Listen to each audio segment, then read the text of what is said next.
Amis photographes, bienvenue dans cette nouvelle vidéo et là encore une fois tu l'as vu dans le titre, on continue à parler de Lightroom et la vidéo du jour va faire directement suite à la vidéo de la semaine dernière où je t'ai présenté déjà une première astuce sur Lightroom pour affiner le rendu de tes couleurs.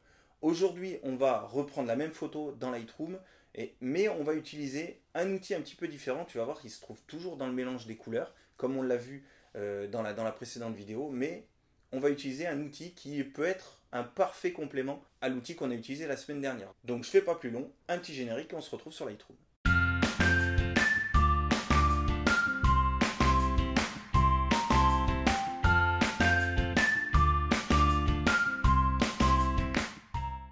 On se retrouve, et je pense que tu l'as vu si tu as déjà visionné la vidéo de la semaine dernière, on se retrouve sur la même photo. Voilà, je voulais garder la même continuité parce que tu vas voir que l'astuce que je vais te partager aujourd'hui, l'outil Lightroom dont je vais te parler, est un parfait complément à celui dont je t'ai parlé dans la précédente vidéo. Si tu ne l'as pas vu, je te mets un lien juste au-dessus et puis tu auras un lien dans la description aussi si tu veux aller la voir après cette vidéo-là, et je te conseille de le faire parce que ces deux vidéos, encore une fois, se complètent parfaitement. Pourquoi? Tout simplement parce que la semaine dernière, on a parlé de ces réglages-là dans mélange de couleurs. Eh bien, on va aller tout simplement dans couleur du point, qui se trouve également dans mélange de couleurs. Donc là, tu sélectionnes, tout est vide pour l'instant, la palette de couleurs ici est vide.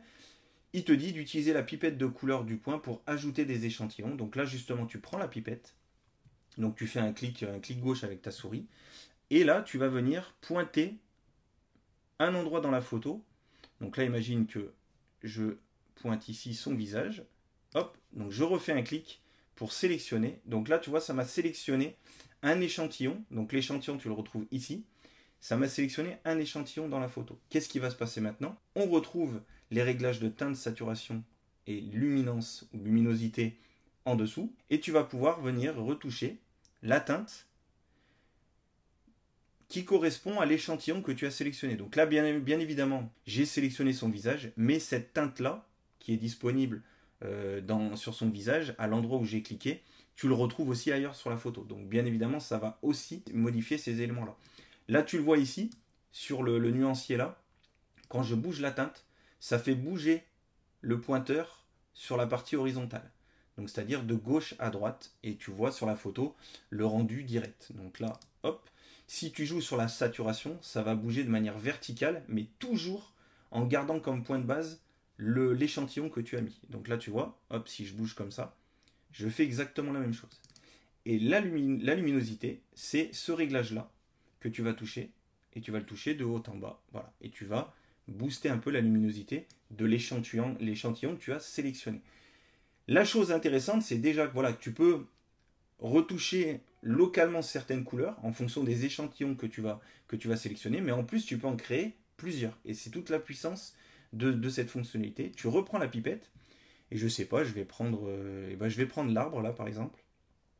Hop, je vais cliquer. J'ai créé un deuxième échantillon. Si je veux revenir au premier et le retravailler, je peux.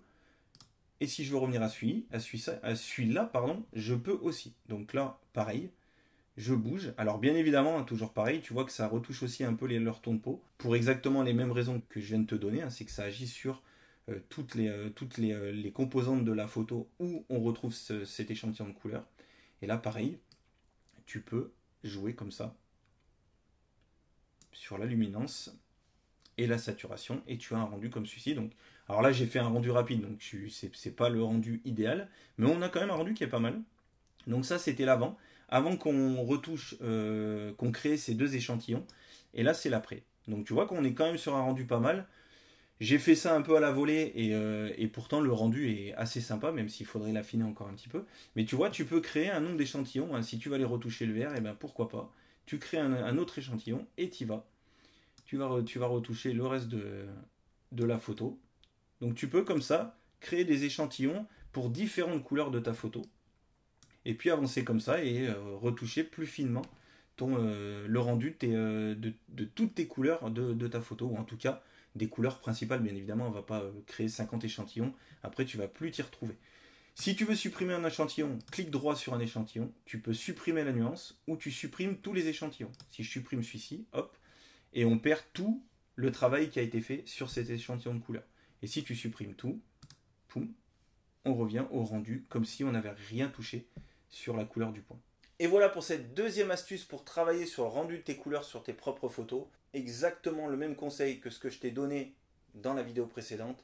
N'hésite pas à pratiquer, à utiliser cet outil sur tes propres photos. C'est vraiment ultra important. Et encore une fois, si tu cherches à aller plus vite dans l'apprentissage de Lightroom, si tu cherches à progresser plus rapidement et être plus efficace dans toute la production de tes photos, eh bien j'ai créé un programme de formation intégralement dédié à Lightroom qui s'appelle Tout savoir sur Lightroom. Je te mets un lien en description si tu veux en apprendre plus. C'est un programme de formation que j'ai construit pour te donner absolument toute ma méthodologie sur Lightroom. Un gros module sur la post-production où je t'explique concrètement tous les outils Lightroom, la manière dont moi je les utilise pour être plus efficace, la manière de créer des presets aussi pour gagner en rapidité dans tes post-traitements et aller plus vite et pas mettre des heures complètes à post-traiter toutes tes photos, et aussi sur la production par lot, chose très importante que beaucoup de monde utilise dès qu'on la découvre parce que ça fait gagner un temps considérable. Mais dans cette formation, je te partage aussi une fonctionnalité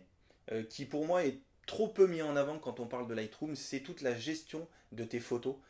Le tri, le classement, l'archivage, la sauvegarde de tes photos. Moi, j'utilise Lightroom à la fois pour la post-production, mais aussi pour toute la gestion de mes photos, qu'elles soient perso ou pro. J'ai tout sur Lightroom et je te donne justement les explications pour utiliser tous les outils que nous met à disposition Lightroom pour gérer l'ensemble de ces photos et pour retrouver ces photos. Moi, je suis capable de retrouver une photo que j'ai prise à 10 ans relativement rapidement, mais en ayant fait les bonnes mises en place dans Lightroom. Donc je te donne tout ça dans cette formation. Donc si tu es à la recherche d'une formation ou d'un programme pour aller plus vite dans ta progression sur Lightroom, eh ben ça coûte rien, va voir le lien, va en apprendre plus. N'hésite pas à revenir vers moi si tu as la moindre question. À t'abonner à la chaîne bien évidemment, ça pour le coup c'est gratuit, c'est un soutien important pour moi. À mettre un pouce en l'air si tu as aimé, bien évidemment, sinon ça ne sert à rien. Et moi je te dis à très vite pour la prochaine vidéo. Bye bye.